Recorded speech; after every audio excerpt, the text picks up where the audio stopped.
Bonjour et bienvenue. Alors aujourd'hui ce sera un tirage sentimental en miroir et avant de commencer, il m'est arrivé une petite mésaventure ce matin.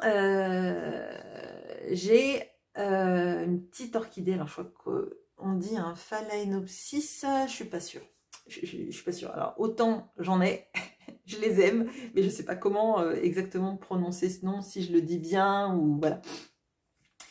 Donc je l'ai arrosé et en fait j'ai de l'eau qui est tombée sur mon oracle d'Isawatt qui était à côté, que je n'avais pas rangé. Et donc c'est tombé, ça a abîmé la carte. Le problème c'est que cette carte-là, c'est celle-ci. C'est le grand cœur, le grand amour. Et en fait je me suis dit, bon certes je suis très maladroite, voilà, mais surtout ce que ça me dit, c'est comme par hasard, c'est cette carte qui a morflé, on va dire. Et là, je dirais que c'est un peu le grand amour et la notion qu'on a du grand amour qui a morflé. Comme si, ben, vous voyez, et là, je le vois vraiment, vous voyez, c'est une toute petite tache qui pourrait ressembler à une larme qui tombe dessus. C'est un peu comme si, alors, pas comme si on faisait une croix sur le grand amour, mais que ce grand amour nous a fait verser tellement de larmes. Finalement, soit on préfère qu'il s'éloigne, soit on n'y croit plus. Je ne sais pas comment vous dire, c'est peut-être que ça ne sera pas connecté à ce tirage aujourd'hui, mais ça m'étonnerait parce que voilà, j'ai mon orchidée depuis longtemps, l'oracle d'Isawatt depuis longtemps, plein de cartes autour, il n'y en a aucune que j'ai abîmée, mais celle-là, oui. Bon, bref, alors, on va faire donc, excusez-moi pour ce préambule, on va faire ce tirage avec donc le tarot Histoire de sorcière pour regarder comment vous voyez cette personne, quels sont vos sentiments et quelles sont les actions que vous aimeriez mettre en place. Et on va utiliser le Wizard's Tarot pour regarder comment cette personne vous voit, quels sont ses sentiments et quelles sont les actions qu'elle a l'intention de mettre en place vis-à-vis de vous. Voilà, allez. Comment est-ce que vous voyez cette personne? Okay. Comment cette personne vous voit?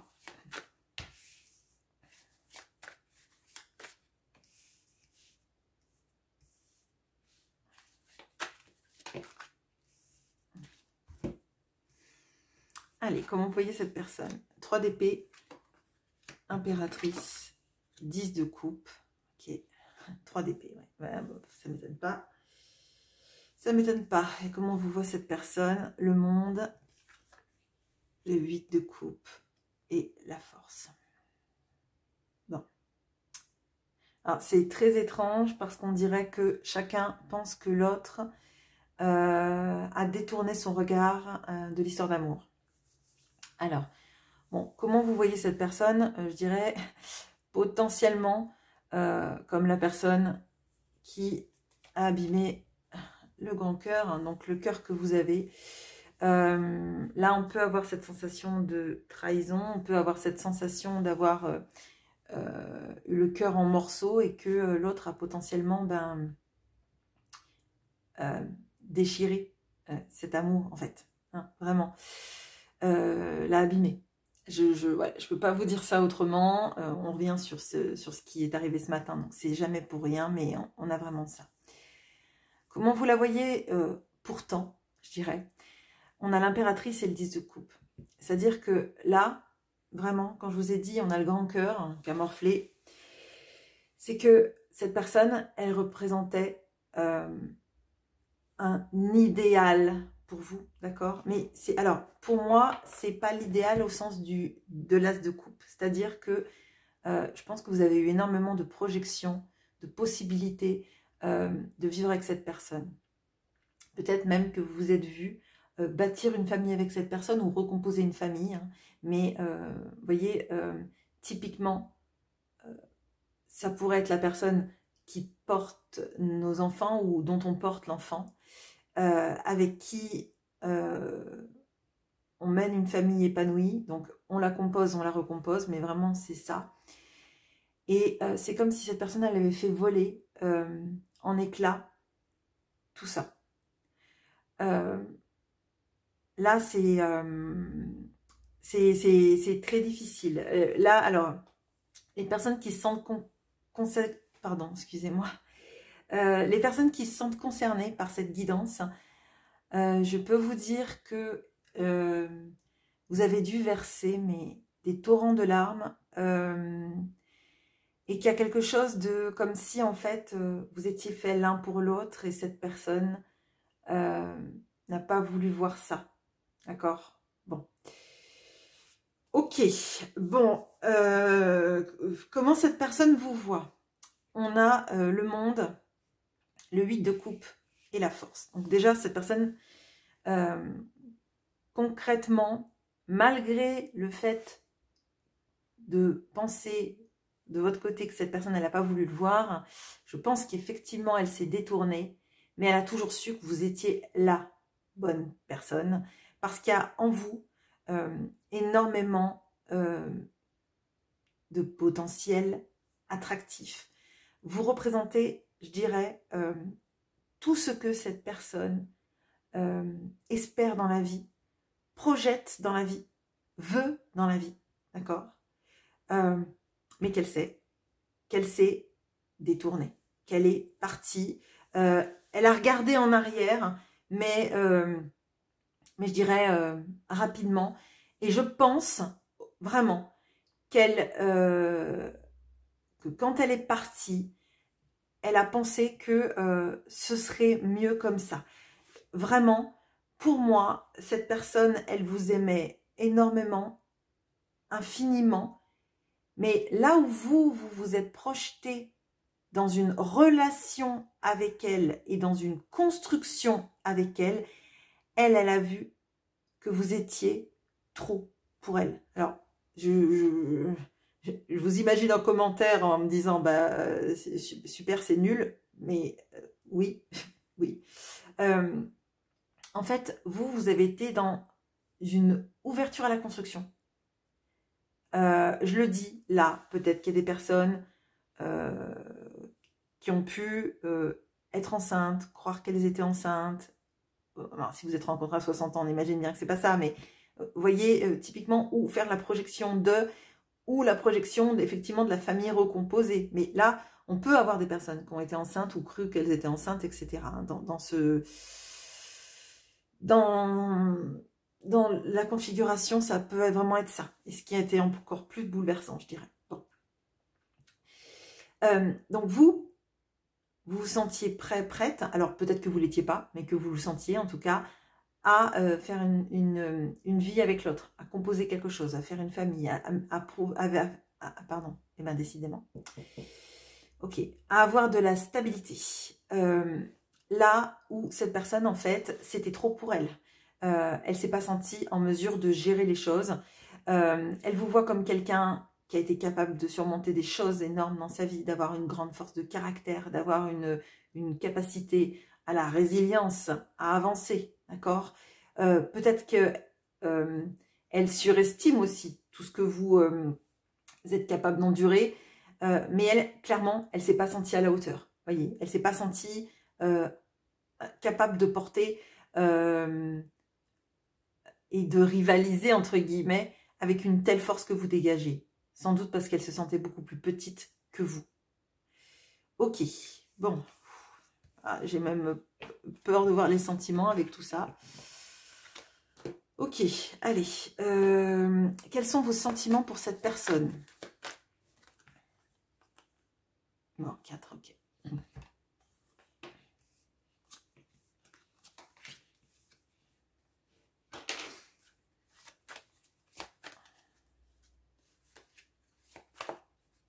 Quels sont ces sentiments pour vous?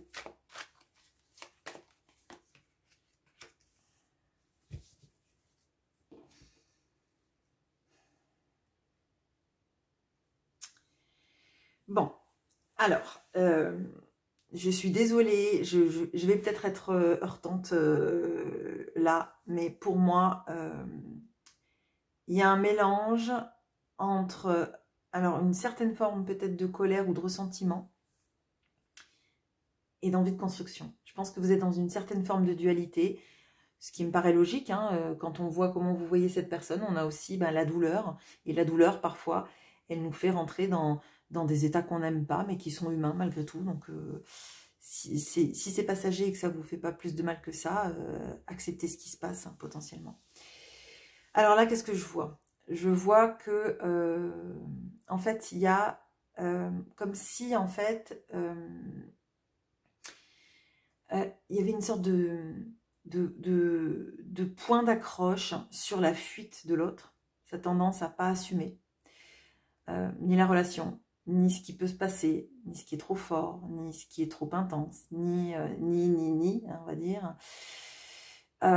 Et que du coup, c'est comme si vous vous disiez, moi, il faut que j'avance, moi, il faut que j'arrive à me recentrer, et je ne sais même pas si cette personne revient, parce que je ne vais pas la refuir. Je ne sais pas comment vous dire ça, mais c'est vraiment ce que je ressens. Alors excusez-moi, c'est dur, mais là, ce que je ressens, c'est potentiellement que vous vous dites que c'est quelqu'un qui peut être lâche dans ses positionnements amoureux, qui préfère ne pas faire de choix, ne pas prendre de choix, ne pas prendre de risques, que de se risquer à vivre, de vivre les désillusions, mais aussi les bonheurs, quelque part. On voit que vous avez envie de communiquer avec cette personne, que vous essayez de comprendre. Vous voyez, c'est ça qui est étonnant, c'est qu'on passe même, à certains moments, j'ai l'impression que vous pouvez passer de... Alors, je dis la colère, peut-être que c'est pas la colère, mais c'est pas le dégoût non plus, mais il y a quelque chose de l'énervement, de l'incompréhension, Moi, vraiment, j'entends... cette personne a été lâche, en fait. Hein. Donc, je ne dis pas que votre autre est lâche, mais je l'entends. Donc, bon. Là, on a quoi? On a la tempérance et le chariot. Ça veut dire que, en fait, c'est comme si vous disiez que dans vos sentiments, il reste encore de la place pour la guérison, pour se guérir. Mais pour se guérir, si on avance, si on arrête de tergiverser, si on prend enfin une décision, si on choisit entre deux voies. C'est-à-dire que là, dans vos sentiments, il reste une place pour cette personne, bien évidemment. Mais c'est la place de celui ou de celle qui avance. C'est plus la place de la personne qui fuit sans arrêt. Ça, vous en voulez plus. Et j'ai l'impression que, vous voyez, dans les sentiments, il y a une sorte de basculement qui s'est fait. C'est-à-dire, je l'aime, mais plus à n'importe quel prix, parce que ça a été trop douloureux, et parce que si cette personne, elle préfère être lâche, c'est-à-dire ne pas affronter la relation amoureuse, être en lien avec moi, mais pas en relation avec moi, j'en veux pas. J'en veux pas. Je veux quelqu'un qui se positionne, quelqu'un qui comprenne qu'à un moment donné, on ne reste pas dans un croisement sans arrêt, il faut avancer, sinon on fait des bouchons. Hein. Sinon, on va nulle part. À refuser d'avancer, effectivement, on va nulle part, mais on va ni en arrière ni en avant. On est en fait, voilà, on fait rien de bon. Il y a une nécessité aussi à ce que cette personne, elle communique, mais elle communique aussi avec le cœur, sainement. Bon. Donc, vos sentiments, là, ils sont contrastés. Je dirais qu'il reste de l'espoir, mais ça me nuise. Ça me nuise. Ok. Bon, cette personne, comment elle vous voit? Alors, c'est complexe. Je dirais que cette personne, elle n'assume pas tout ce qu'elle fait, ni tout ce qu'elle dit, et que potentiellement, elle n'en dit pas le quart de ce qu'elle pense, de ce qu'elle ressent. On a quoi? On a quelqu'un, là, qui se protège énormément, qui a des réflexes égotiques extrêmement forts, d'accord? On a le roi d'épée, qui n'avance pas beaucoup, et chaque fois que cette personne, elle avance dans ses sentiments, dans les choses qu'elle veut faire et dans ses pensées vis-à-vis de vous, c'est toujours guidé par, je dirais, le mauvais choix. Donc, le mauvais choix, celui de l'ego, celui, en fait, de l'interprétation facile. Je ne sais pas ce qui s'est passé entre vous, mais j'ai l'impression que cette personne, elle se sert de ce qui a pu se passer entre vous, dans les détails de ce qu'il a pu se passer entre vous, pour en tirer des conclusions qui sont à l'opposé même de ce que vous ressentez pour elle et de ce qu'a été l'histoire d'amour. Je dirais que au lieu de se baser sur des faits, elle interprète les faits à sa sauce et c'est pas bon. Ce qui se passe, c'est que, je vous le dis, cette personne, elle a énormément de synchronicité et c'est comme si elle était poussée à vous contacter. Mais elle se retient. Je ne sais pas comment elle arrive parce que, si vous voulez, on a les petites synchronicités. Donc, type, une fois par jour, vous avez le prénom de la personne. Bon, si c'est une fois par jour, c'est pénible au moment où ça se passe, mais vous arrivez à survivre. Là, je le sens, c'est l'armada. Elle a des bombardements, enfin, l'armada, du coup, voilà, mais elle est attaquée par les côtes, par plein de choses qui lui font penser à vous. Mais je dirais nom, prénom, lieu géographique, chanson préférée, des choses par rapport à votre passé. Vraiment, c'est pas un petit moment, c'est pas énorme à voir dans la journée, c'est pas juste votre prénom une fois, c'est vraiment beaucoup. Et là, en fait, pour se recentrer, elle réinterprète tout ce qui a pu se passer pour se dire, bah non, moi, je ne peux pas retomber dans le panneau. Si ça c'est fini, c'était pour une bonne chose. J'arriverai pas de toute façon à gérer tout ça. Je suis mieux dans ma position comme je suis. Alors peut-être que cette personne, elle est en couple actuellement. Peut-être que tout simplement, elle est ancrée sur des tâches de vie qui font qu'elle n'a pas trop besoin de s'interroger sur sa vie. Mais typiquement, elle refuse de vous contacter, elle fait un refus d'obstacle. Si elle vous contacte, je dirais que c'est superficiel. Bon. Ok. Bon. Je comprends que vous soyez un petit peu saoulé. Je ne sais pas si c'est saoulé vraiment le bon mot, mais peut avoir de ça parce que là, c'est même plus quelqu'un de têtu, là, c'est quelqu'un d'obstiné. Hein. Qu'est-ce que vous aimeriez qu'elle fasse? On a le hiérophante. Ouf. Ok. Est-ce que j'en avais mis 4 sur la première ligne? J'en avais que 3. Ok. J'en ai mis 4 parce qu'elles sont tombées tout à l'heure, c'est ça. Et donc j'ai fait pareil avec le tarot, le Wizard's Tarot. Et qu'est-ce qu'elle a l'intention de faire? Ah, le chariot quand même. La reine de coupe. Bon. Ok. Bon. 2 as. Hein. Bon. Alors, qu'est-ce que vous aimeriez qu'elle fasse? Bon, déjà, qu'elle se réancre, qu'elle essaye d'avoir une vision un peu moins subjective de la relation, plus objective, plus connectée, concentrée et, je dirais, plus dans la transmission.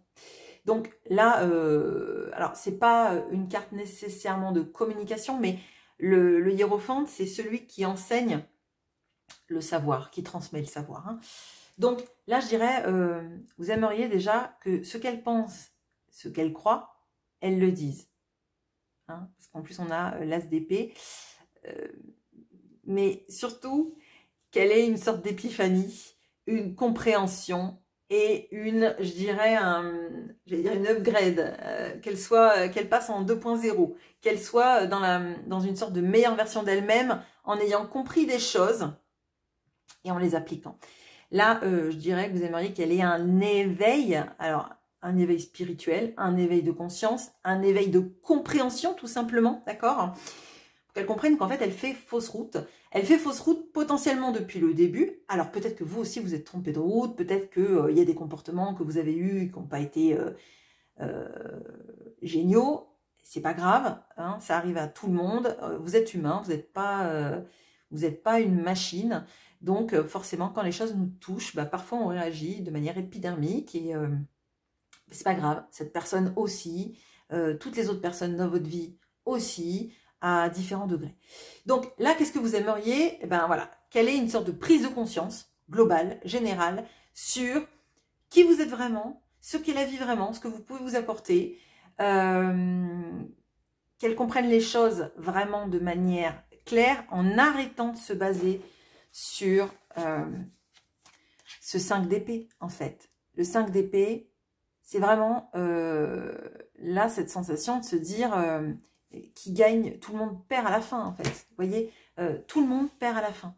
Là, en fait, cette personne, elle fait perdre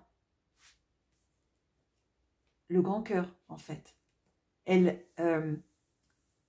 a sali, enfin, elle a abîmé le grand cœur, le sien, le vôtre, cette histoire d'amour. Bon, donc là, c'est un petit peu, faudrait qu'elle ait l'éclair divin, quoi, je veux dire, l'épiphanie, hein, qu'elle ait la conscientisation, la compréhension de comment réarranger sa vie en harmonie, et justement arrêter de batailler, en fait, avec des forces invisibles, avec l'ego, avec les peurs, et plutôt être apaisée, en fait. Vous voudriez qu'elle s'apaise. Je pense que là, on a quelqu'un de face à vous qui est torturé et qui fait des choses motivées par la peur de souffrir, mais qui du coup fait souffrir, et elle et vous.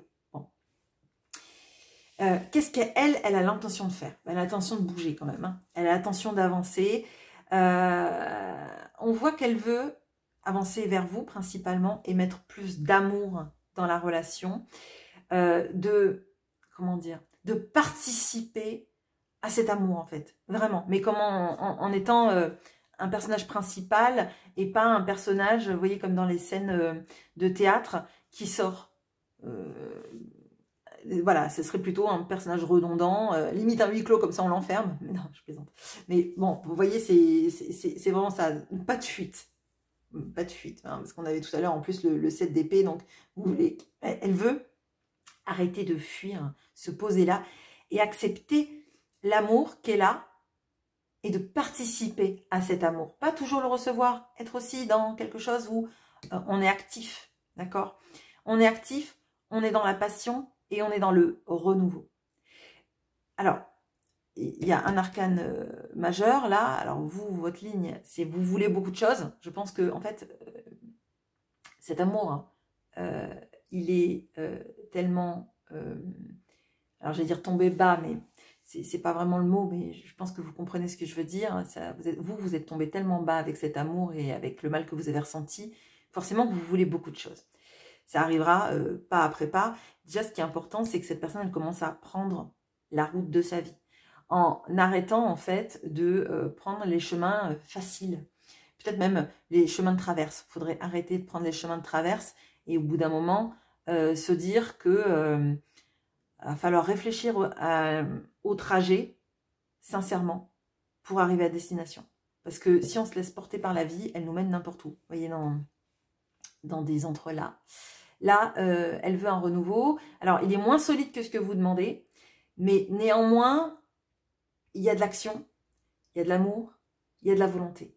Par contre, je pense qu'elle est toujours extrêmement égotique, cette personne, que moi, là, j'ai pas, hein, elle n'a pas dans l'intention d'être dans le jugement, c'est-à-dire d'être dans je ne ferai jamais de pas en arrière. Vous voulez pas qu'elle refasse de pas en arrière et qu'elle aille dans quelque chose de mieux pour vous en version 2.0. Je dirais qu'elle n'accepte pas encore la mise à jour, hein. Elle accepte d'avancer, mais la mise à jour, elle n'est pas là, hein. Donc voilà. Donc pour moi, il y a quelque chose de positif parce qu'il y a au moins l'envie. Qu'il n'y ait pas de retour en arrière, c'est pas dit, hein, parce que là, en fait, le chariot, il n'avance que quand on a décidé d'où on veut aller, pardon, d'où on part et où on veut aller. Donc cette personne, elle sait à peu près d'où elle part, parce qu'on ne va pas se leurrer. Quand on est motivé par ses peurs et par des interprétations, on ne sait pas forcément d'où on part. On croit savoir d'où on part, mais c'est aussi peut-être une vue de l'esprit. Donc là, oui, cette personne, elle veut avancer vers vous, participer à un renouveau avec vous et quelque chose de plus sain, amoureusement parlant. Mais c'est fragile, voilà. Bon, écoutez, je vous retrouve avec grand plaisir en commentaire et je vous souhaite une bonne journée. À bientôt.